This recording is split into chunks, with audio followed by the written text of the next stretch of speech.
Hello guys, ഇന്ന് ഞാൻ രാവിലെ എണീച്ചപ്പോൾ നല്ല വലിയൊരു മാങ്ങ കണ്ട് എനിക്ക് നല്ല കൊതി തോന്നി. അപ്പം അപ്പയോട് പറഞ്ഞ് എനിക്ക് ആ മാങ്ങ ഒന്ന് പറിച്ചു തരുമെന്ന്. അപ്പം തന്നെ എനിക്ക് അപ്പം മാങ്ങ പറിച്ചു തന്നു.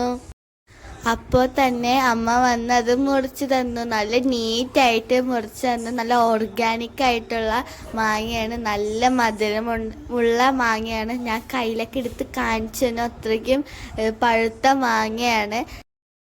ഇനി ഞങ്ങൾ കഴിക്കാൻ പോവുകയാണ്. നല്ല പഴുത്ത മാങ്ങ.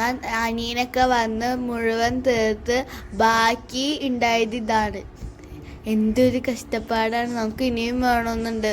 4 മാങ്ങ പെട്ടെന്ന് തീർന്നത് അറിഞ്ഞ പോലുമില്ല. നിങ്ങൾക്ക് ഇഷ്ടപ്പെട്ട ലൈക്ക് ചെയ്യുക, ഷെയർ ചെയ്യുക, പിന്നെ ഒരു ബോക്സ് ഉണ്ട് അതും ചെയ്യുക, പിന്നെ ഒരു ബോക്സ് ഉണ്ട് അതും ചെയ്യുക, പിന്നെ ഒരു ബോക്സ് ഉണ്ട് അതും ചെയ്യുക. ഓക്കെ, സൈനിങ് ഓഫ് ഐറോസ് രജേഷ്. 2 മിനിറ്റകം ഞാൻ വേഗം പോയി വന്നു. Bye by.